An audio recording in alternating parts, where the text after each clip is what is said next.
นนี้บ่ต้นบ่ฮู้ว่าพระเจ้าอย่างเนาะทุกคนเนาะบ่ต้นบ่ฮู้พระเจ้าอย่าง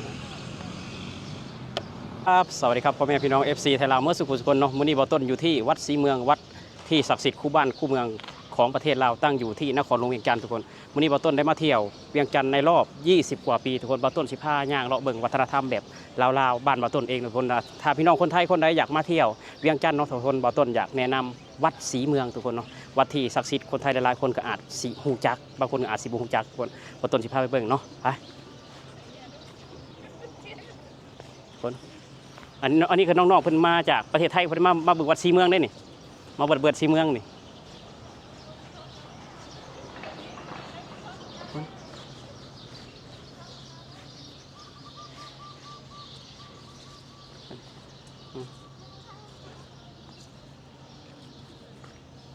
ต้นที่พายางเลาะเบิ่งเนาะทุกคนเนาะ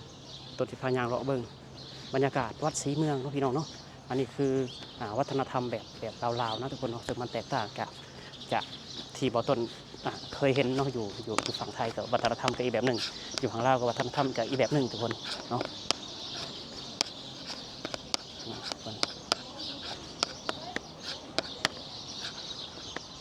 ถือว่าวัดก็เป็นวัดที่ศักดิ์สิทธิ์ทุกคนเจ้าแม่ศรีเมืองนะทุกคนเนาะหลายๆคนก็อาจจะมาขอพรทุกคนมาขอพรนำแม่ศรีเมืองเนาะ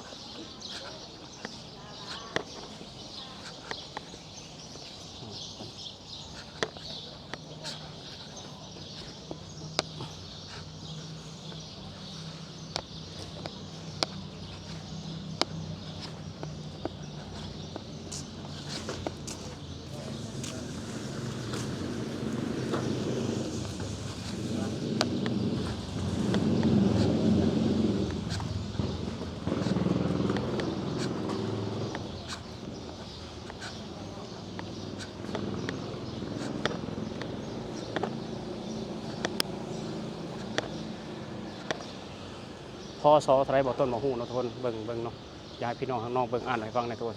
พศยังพี่น้องพศยังนาซีเมนก่อตั้งวัดนะทุกคนเนาะนี่วัดศรีเมืองครับโอ้ทุกคนเนาะ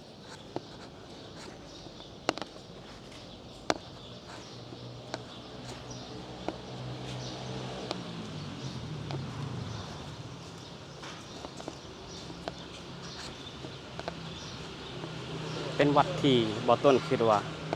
สะอาดอยู่นะทุกคนสะอาดเนาะ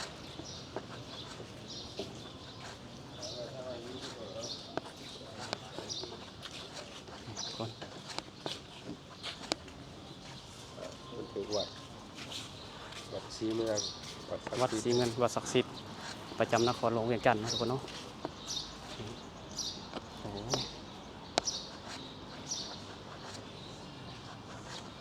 อันนี้ก็คือรถตู้โดยสารที่บ่อต้นนั่งมาเนาะบ่อต้นนั่งมา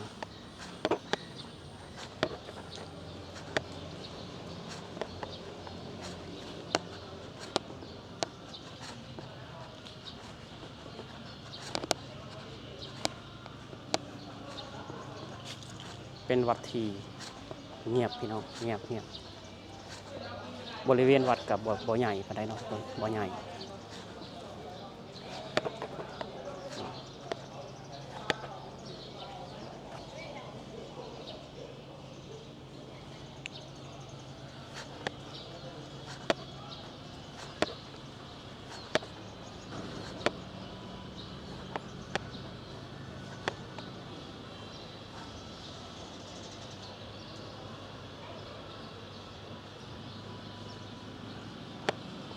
โอ้โหทุกคน1937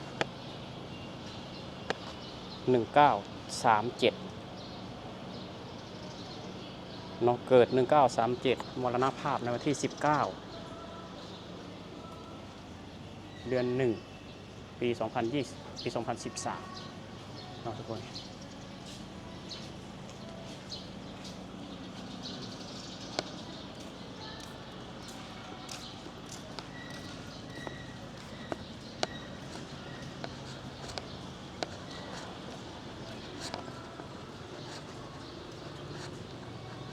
นี่คือ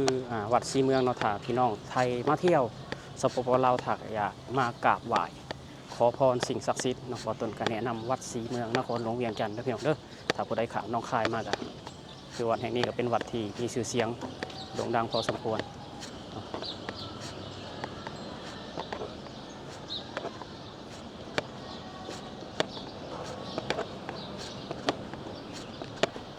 ไปบ่ต้นสิพาออกไปเบิ่งถนนทุกคนบ่ต้นสิพาออกไปเบิ่งถนนห้องน้ำก็มี2จุดเด้อพี่น้องเด้อห้องน้ำมี2จุดเนาะห้องน้ำก็ร่วมทุนเกาหลีกับลาวเนาะพี่น้องเนาะ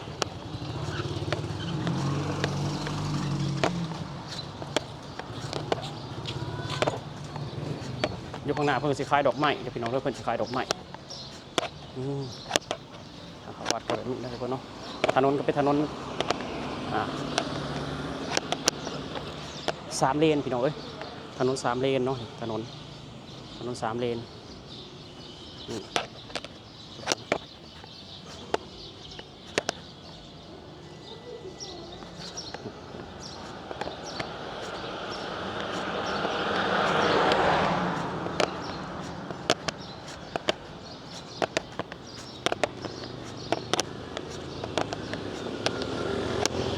งนี้ยังบ่เป็นระบบระเบียบนะทุกคนรถก็ยังจอดอยู่เทิงฟุตบาทอยู่เลยเนาะยังบ่เป็นระบบระเบียบ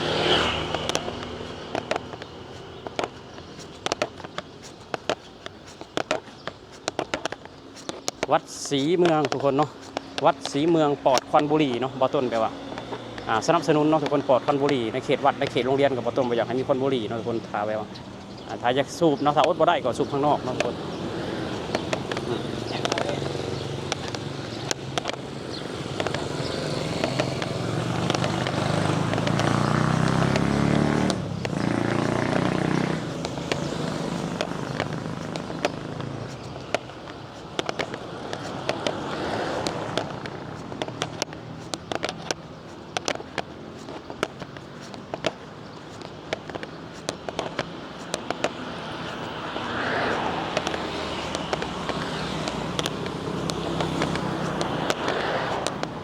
อันนี้คือตู้ไปรษณีย์เก่าเด้อพี่น้องเด้อคือตู้ไปรษณีย์เก่าเนาะ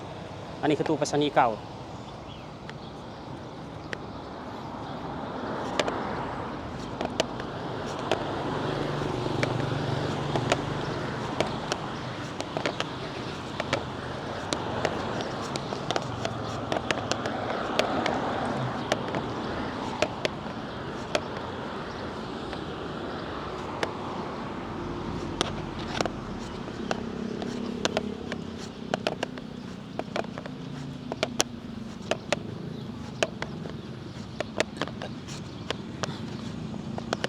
อันนี้บ่ต้นบ่ฮู้ว่า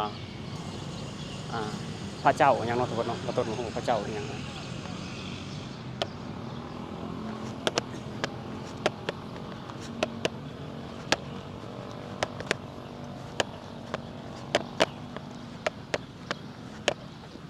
อันนี้คือสวนสาธารณะพี่พลสวนสาธารณะเนาะสบายดีลุงอันนี้คือสวนสาธารณะพี่น้องเอ้ยสวนสาธารณะก็คือว่าเพิ่นบ่ได้รดน้ำเพิ่นบ่ได้เติมแปลงเนาะอาบน้ำนี่ได้บ่ฮะเขาอาบน้ำได้บ่ฮู้คือกันได้ลุงอาบน้ำได้นี่บ่ฮู้คือกันได้ลุงผมบ่ฮู้ครับ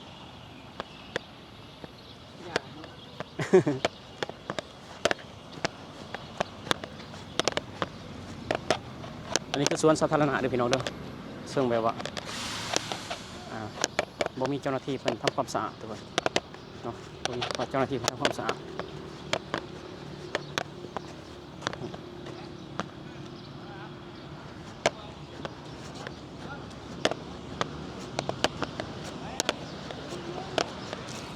ทุกคนนี่คือรักษาความสะอาดช่วยกันเนาะกินแล้วเก็บทิ้งทางนี้เนาะส่วนสะทรายแถวนี้คือบ่ฮักบ้านเกิดเจ้าของเลยกินแล้วก็ทิ้งไปทั่ว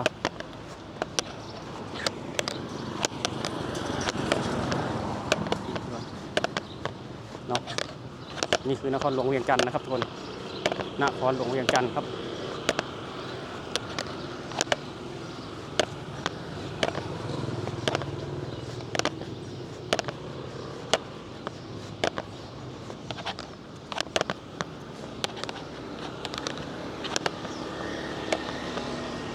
ตู้แดง